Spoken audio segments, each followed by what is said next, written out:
अस्सलाम वालेकुम नाज़रीन, कैसे हैं आप? उम्मीद करते हैं आप खैरियत से होंगे। मैं हूं आपका होस्ट साहिल रियाज़ और आप मेरा चैनल देख रहे हैं, यूट्यूब चैनल साहिल रियाज़ बुलर। अगर आपने अभी तक मेरे चैनल को सब्सक्राइब नहीं किया तो आप जल्दी से चैनल को सब्सक्राइब कर दीजिए और बेल के आइकन को दबा के ऑल पे प्रेस कर दीजिएगा। ये छोटी सी काविश मेरे लिए बहुत फ़ायदेमंद हो सकती है।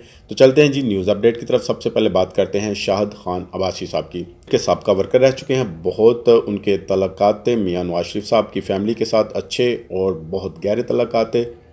यहाँ तक कि उनके वालिद साहब, जो शाहिद खान अब्बासी साहब के वालिद साहब, वो भी नून लीग के वर्कर रह चुके हैं।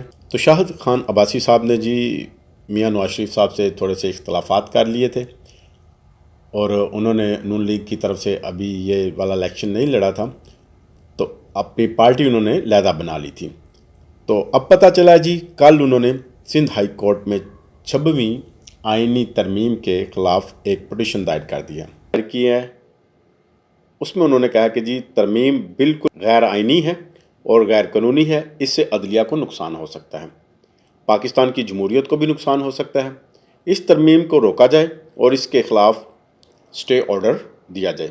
शाहिद खान अब्बासी पहली दफ़ा अपनी पुरानी पार्टी के सामने खड़े हुए हैं। ऐसा लगता है कि शाहिद खान अब्बासी साहब अपनी पुरानी पार्टी से काफ़ी नाराज़ हैं और अपनी पुरानी पार्टी को काफ़ी टफ़ टाइम देंगे।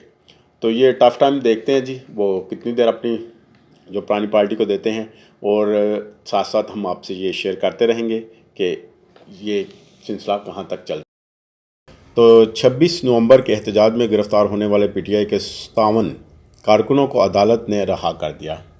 कल जी 26 नवंबर के एहतजाज में जो पीटीआई के कारकुन गिरफ़्तार हुए थे इस्लामाबाद डी चौक से, उन्हें अदालत ने रहा कर दिया है। और अदालत से रहा होने के बाद जब वो बाहर निकले अदालत से, तो दोबारा उन्हें फिर गिरफ़्तार कर लिया गया। तो उनके जो वकला और उनके अजीज़ व क़ारिब गए हैं दोबारा अदालत में, तो जज साहब से उन्होंने कहा कि जी हमारे जो लोगों को फिर गिरफ़्तार कर लिया गया। जज साहब ने उन्हें अंदर बुलाया और अंदर बुला के जज साहब ने कहा कि इनकी हथकड़ियाँ खोल दें। जज साहब ने ख़ुद उनकी हथकड़ियाँ खुलवाई और उन्होंने कहा कि अब दोबारा इनको गिरफ़्तार मत किया जाए। मैं शाम तक इधर बैठा हूँ और जब तक ये लोग घरों में नहीं पहुँच जाएंगे मैं इधर ही बैठा हूँ, और अगर दोबारा आपने इन्हें गिरफ़्तार किया या करने की कोशिश की तो फिर इस आपके ख़िलाफ़ कानूनी कार्रवाई की जाएगी। तो ये जो 57 लोग थे इनको तो जी कल रिलीफ मिल गया, ये तो रहा हो गए। कल 9 मई के हवाले से जो जनाब 119 लोगों पर फ़र्द जुर्म आयद होनी थी, वो सिर्फ 98 लोगों पर कल फ़र्द जुर्म आयद हुई है। 90 लोगों पर तो पहले फ़र्द जुर्म आयद हो चुकी थी। कल 8 लोगों पर फ़र्द जुर्म आयद हुई है, जिनमें इमरान खान साहब पे भी पहले फ़र्द जुर्म आयद हो चुकी थी। कल जो 8 लोगों पर फ़र्द जुर्म आयद हुई है उनमें शेरी मज़ारी और कुछ लोग शामिल हैं। तो बात करते हैं जी, कल जनाब 9 मई के हवाले से जो 119 लोगों पर फ़र्द जुर्म आयद होनी थी, वो सिर्फ 98 लोगों पर कल फ़र्द जुर्म आयद हुई है, जिनमें इमरान खान और शीरी मज़ारी भी शामिल है। इमरान खान साहब पे तो पहले ही फ़र्द जुर्म आयद हो चुकी थी और शीरी मज़ारी पे कल हुई है, और यानी कि पहले जो 90 लोगों पे फ़र्द जुर्म आयद हो चुकी थी, कल 8 लोगों पे फ़र्द जुर्म आयद हुई है, उनमें शीरी मज़ारी और मुख्तलिफ़ लोग शामिल थे। ये जो वाक़या 9 मई का आपको पता है GHQ पर हमला जो हुआ था, उस केस की फ़र्द जुर्म आयद है।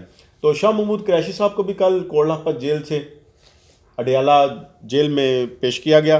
अडियाला जेल में जो आपको पता है स्पेशल अदालत मुकर्रर की जाती है इमरान खान साहब के हवाले से। तो नाजरीन, शाह महमूद कुरैशी पर भी कल फ़र्द जुर्म आयद की गई, मगर शाह महमूद कुरैशी साहब ने फ़र्द जुर्म तस्लीम करने से इनकार कर दिया। उन्होंने कहा कि जी मेरा बयान ही ठीक रिकॉर्ड नहीं हुआ और मैं इस सारे मामले में केस में मुलव्वस भी नहीं हूँ। तो नाज़रीन, कल शाह महमूद कुरैशी साहब पर फ़र्द जुर्म आयद नहीं हुई और वो उस फ़र्द जुर्म आयद होने से बच गए और उनको दोबारा कोटलापत जेल भेज दिया गया। कोटलापत जेल में एजाज चौधरी, उमर चीमा, महमूद रशीद, यास्मीन राशिद साहब हैं। तो अब जो शाह महमूद कुरैशी साहब हैं वो इनके साथ काफ़ी दोस्ताना उनका हो चुका है, एजाज चौधरी साहब के साथ, उमर चीमा के साथ, महमूद रशीद साहब के साथ और यास्मीन राशिद साहब के साथ। लगता है कि ये एक लहदा नया धड़ा बन रहा है। ये इमरान खान साहब के ख़िलाफ़ तो नहीं जाएंगे, अलबत्ता ये अपनी पार्टी लहदा कर लेंगे। ये लोग ये सोच रहे हैं, जितने भी इस वक्त कोटलापत जेल में हैं, कि वो कह रहे हैं कि जी पार्टी ने हमें तो ज़िंदा गोर दफन कर दिया है, कोई भी हमें पूछने नहीं आ रहा, किसी ने हमारी बात तक आके नहीं पूछी कि आप कैसे हैं, किस हाल में हैं, हमारी रहाई के बारे में कोई बात नहीं हो रही, सिर्फ इमरान खान साहब की रहाई के बारे में ही बातें सभी चल रही हैं।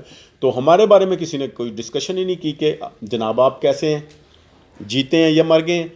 इन बातों की वजह से उनमें काफ़ी गुस्सा पाया जा रहा है कि जी पार्टी वाले तो हमें पूछ नहीं रहे। तो लिहाजा अब जो इजाज़ चौधरी साहब, उमर चीमा और महमूदा रशीद, यास्मीन राशिद साहबा और शाह महमूद कुरैशी, लगता है इनका एक नया धड़ा बन जाएगा और ये कुछ हाथ पांव मारेंगे अपनी रहाई के लिए कि यहाँ जेल से ये निकलें और किसी न किसी तरह रहा हो कर अपने घर जाएं। रहाई के बाद ये इमरान खान के ख़िलाफ़ नहीं जाएंगे और ये अपनी पार्टी लहदा से बना लेंगे। तो ये थी आज तक की न्यूज़ अपडेट। और अगर आपने अभी तक भी हमारे चैनल को सब्सक्राइब नहीं किया तो आप जल्दी से हमारे चैनल को सब्सक्राइब कर दीजिए और बेल के आइकन को दबा के ऑल पे प्रेस कर दीजिएगा। शुक्रिया।